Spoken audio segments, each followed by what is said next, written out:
What if I told you by focusing on one muscle, you can improve gut health, performance, and back pain? Well, you can, and that muscle is the psoas muscle. We're going over all about the psoas, identifying and caring for psoas problems. If you don't know what the psoas is, don't worry. Stay tuned to this video all the way to the end so you can understand what it is, where it is, and how to care for it properly. Your psoas muscle is the main muscle that connects between your torso and lower body. So it connects your top half and your lower half. The major function is to help you flex your hip joint by bringing your leg up and in towards your torso. The psoas muscles also strengthen your lower spine, which leads to support to your posture. They extend from the side of your lumbar spine through your hips and connect to the upper thigh bone.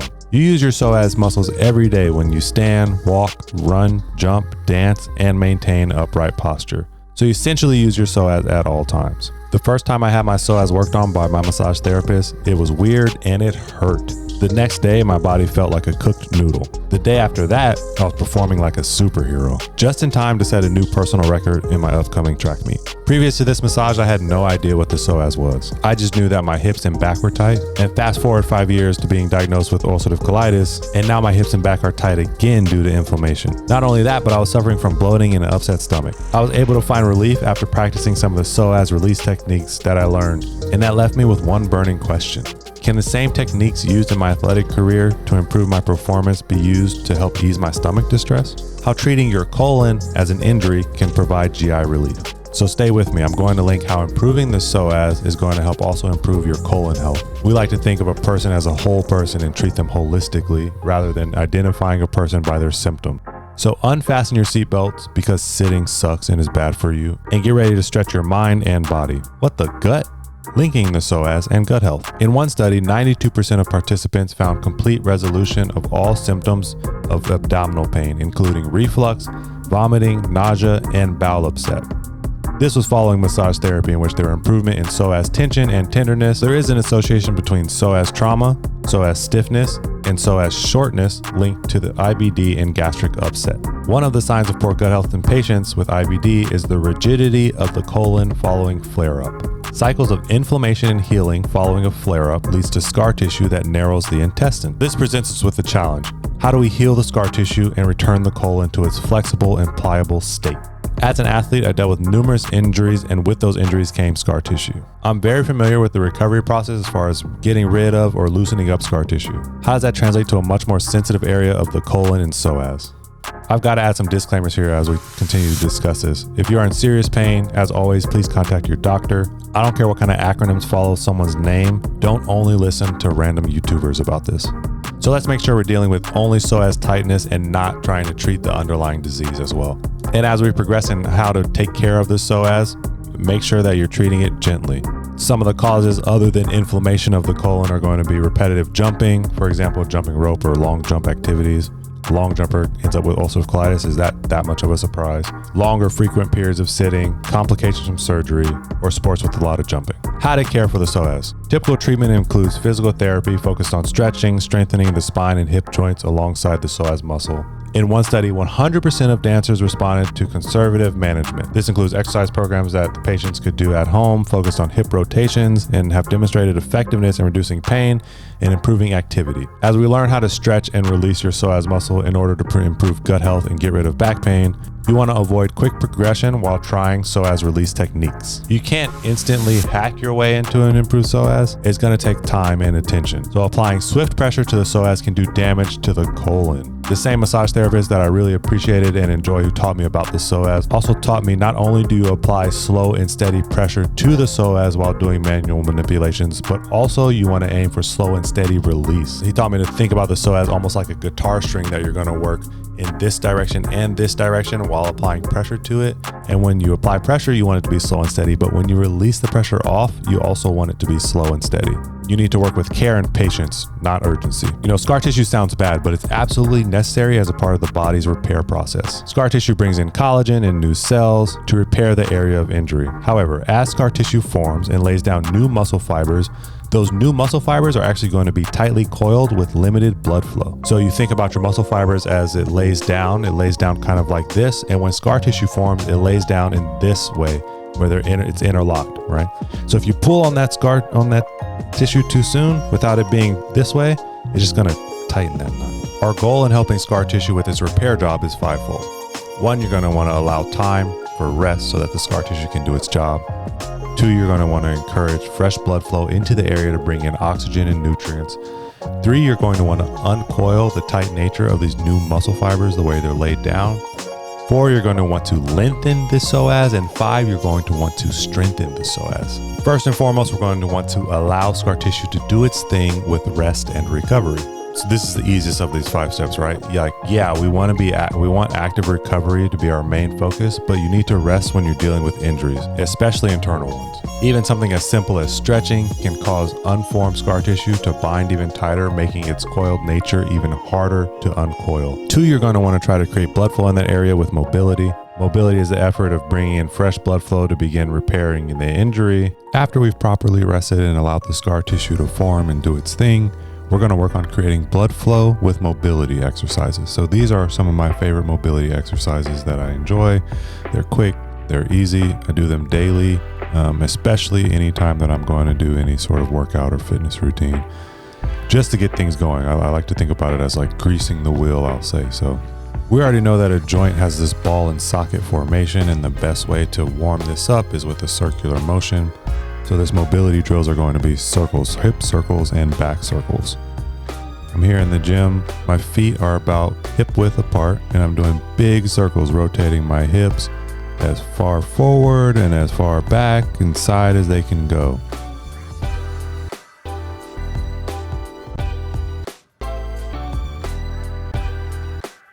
If I get stuck in any areas, I might just take my time and work through that area a little bit extra. And I'll go back the other way.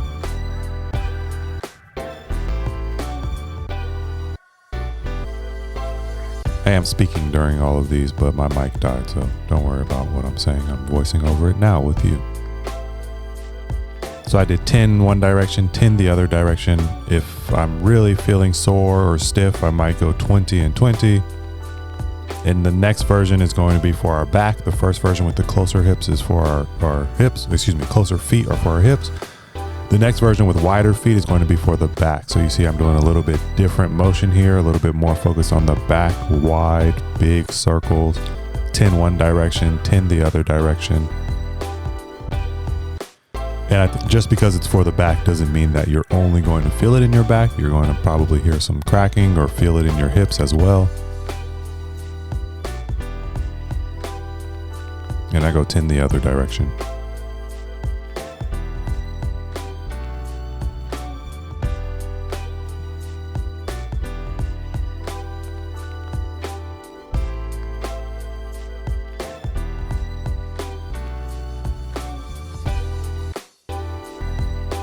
So you see, I'm just explaining. I felt a little something. I was stuck in that spot right there, so I just went a little bit extra there. The third thing that you're going to want to do to take care of the psoas is a massage. After we've established good blood flow in the area, it's nice and warm, we want to work on releasing some of the tension in our psoas by breaking up the scar tissue. As a reminder, you want this to be a slow and steady process that could take weeks, months, or even years. And yeah, it's probably going to hurt just a little bit, but the pain is worth the gain. You see, I'm using my hands to show you the motion that we're going to work in. You want to work up your ascending colon, which is from your right hip up to your right rib cage, across to the left, and then down the descending colon, which is going to be from your left rib, most bottom rib, through to your left hip. So I'm on my back here. I got my knees bent. I'm just doing little small circles. I found a spot. I'm going to straighten that leg, bend it back, straighten that leg, bend it back, working through that tightness. And then moving it again with small circles up the ascending colon, across, down the descending colon, small circles, small circles. This is one of my favorite ones. This is like the beginner basic variation of psoas release. Okay, so I'm taking that guitar string that we talked about earlier. If you don't know what I'm talking about, go ahead and watch that earlier video. And I'm moving that guitar string. So I worked up, across, and over, and now I'm taking the guitar string back, and I'm going this way. I'm just going to shift up and go this way. I'm just going to shift up, right? One motion is like this, and almost a circular motion, and the next one is going to be still circular, but I'm going to go back and forth, up, back and forth, up.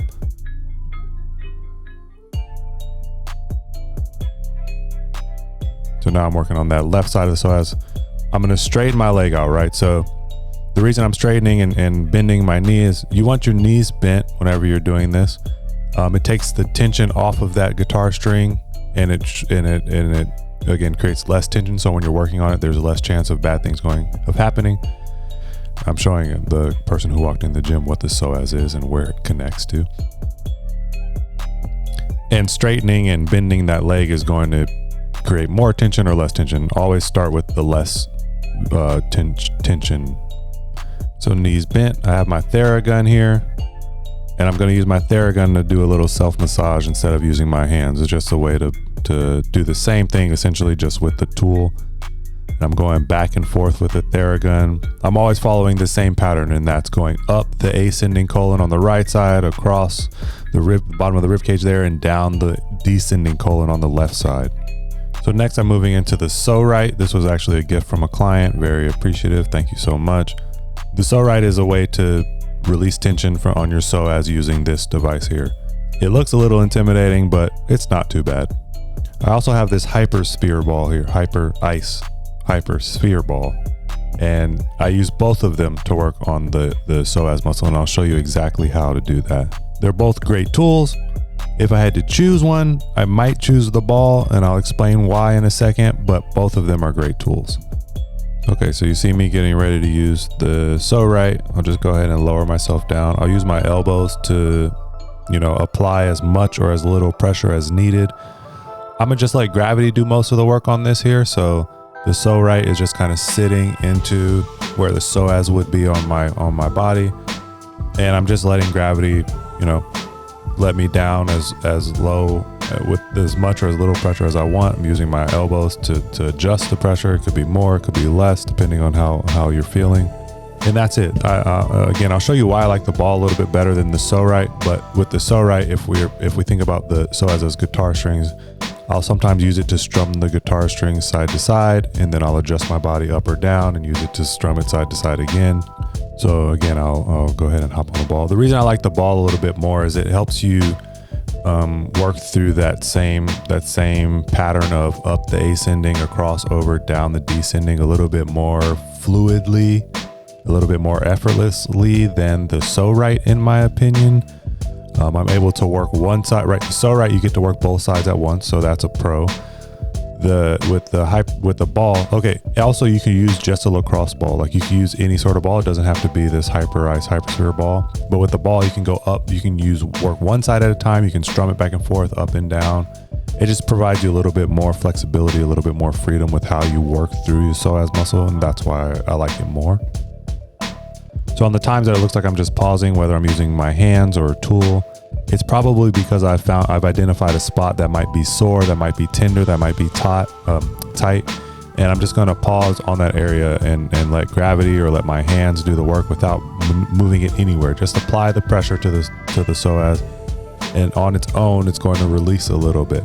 I'm talking about avoiding working too quickly, and this is one of the ways to do it. Is to all you need to do is apply the pressure and let it sit. We don't have to move it anywhere. If it's extreme pain or sensitivity, or you feel things moving around, just go ahead and wait there. The fourth thing you're going to want to do to care for the psoas is to stretch it. So you see here, I just have a little upward dog going there. Undefeated in terms of releasing tension on your back, a little bit of downward dog. I love this sequence that I'm working through. It's actually from P90X, so I don't know if you know what that is, but and I'll step through with my foot and do this warrior one pose here. So you see I'm really elongated with that left side of the psoas.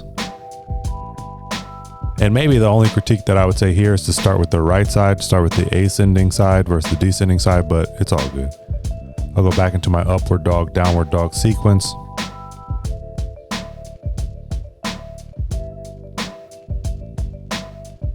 Push back.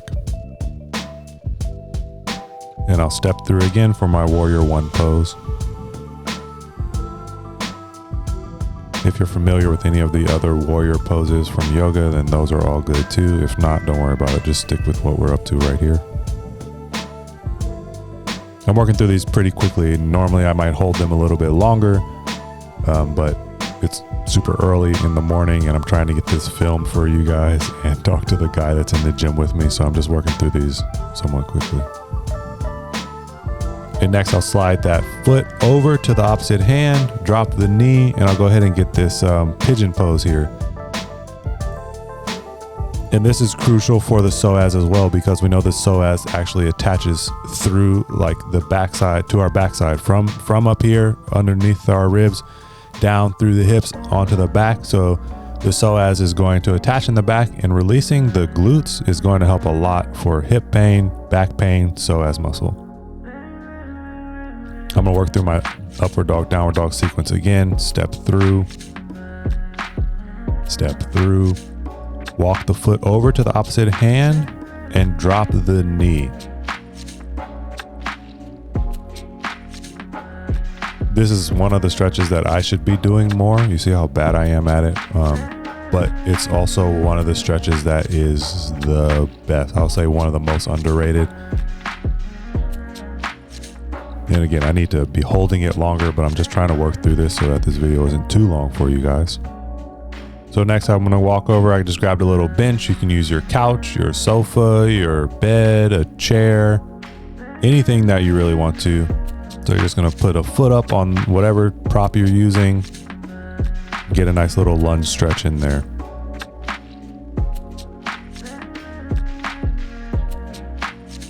Grab the mat for my knee. You want to be up tall, lunging forward with the hips.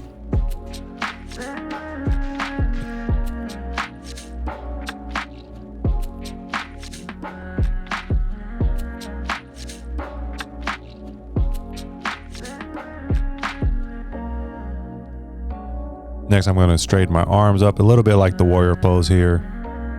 But this time I'm leaning over to the side, and then I'm going to twist. So the twisting is going to actually help release the psoas even more. If you can manage it, go ahead and provide some little rotations in there.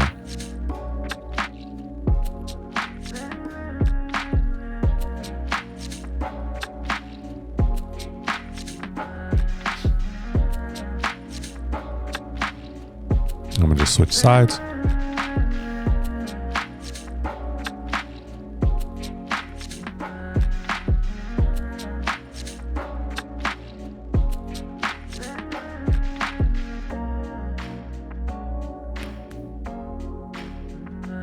Put my arms up again, get that little side bend, and then I'm going to rotate and twist. If you can picture where the psoas is, this twisting is just going to elongate it a little bit more.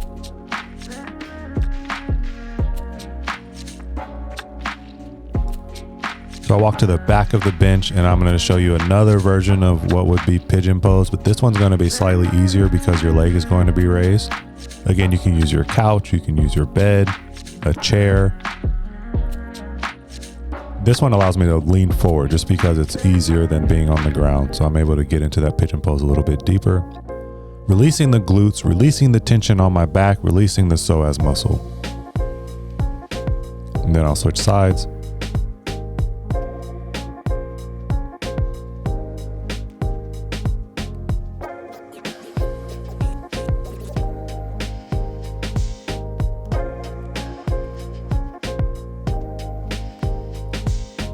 Now we're going to go onto the ground and do another little glute stretch, because we know that the glutes are as important as the psoas, as important as the hips, right? It's all one region. We would loosen up the whole region. We're going to loosen up the psoas. So I just placed my foot over my knee, bent my knee back, and I'm doing this pose here that I don't really know what it's called, but I'm sure that you've seen it or somewhere before. I drop down to the side and come across with my arm to do a twist. You don't have to progress this quickly. You don't have to do the twist. You can just stick with the glute stretch, and that's fine. I'm just trying to give you options. And I'll do the other side.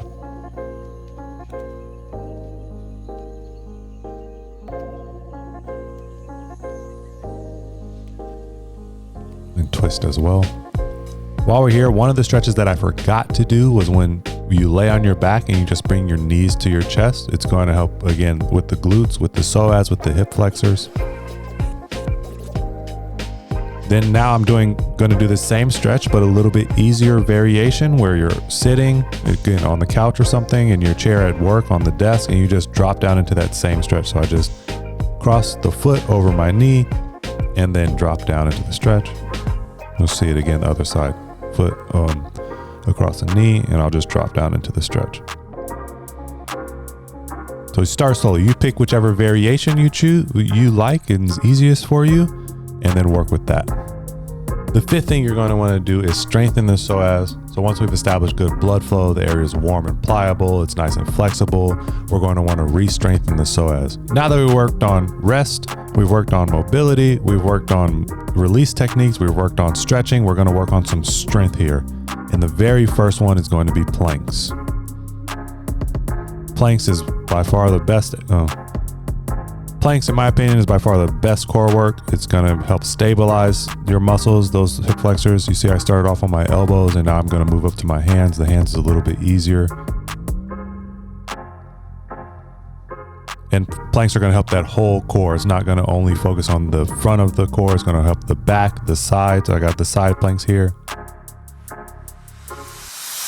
And for these, I might do something like 30 seconds in the middle, 15 seconds each side, or a minute in the middle, 30 seconds each side, kind of working through progressions in these as well. Just showing you different variations. Gonna go to the other side.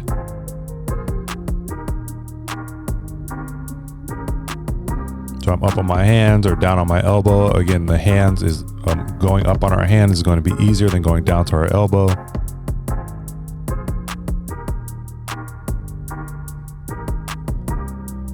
So now I'm going to flip over and show you 6 inches. I call them 6 inches. They're just leg lifts, basically.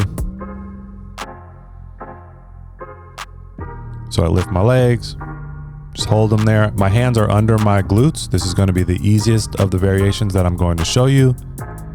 Flutter kicks, my legs just kind of kick back and forth like I'm swimming almost.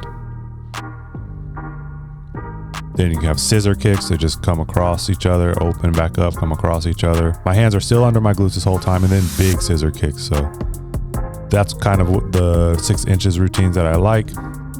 And when you're ready for it, you can remove the hands from under your glutes. You can put them behind your head. You can hold them out across from you, just side. And same thing, work through the same progression of regular 6 inches, flutter kicks, big flutter kicks,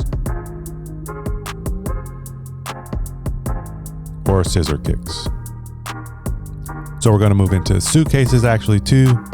So these I call suitcases. You see they're just moving the knees up to the chest and the chest up to the knees, almost mimicking that same motion that the psoas is so important for. And same with bicycles, just a different variation. So bicycles are going to be single leg.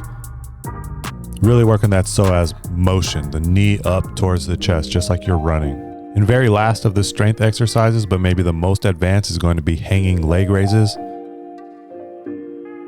you see I'm just hanging by the bar, I lift my knees up. This is my favorite part. This is my favorite exercise for leg lifts. This is my favorite exercise for the psoas muscle. It's just going to work the exact motion that you use when you're running and jumping. It's going to be the most difficult. It's the most fun, honestly. So those were with bent knees, and then I'm going to do some with straight legs. Well, straight-ish legs. Those aren't that straight, but.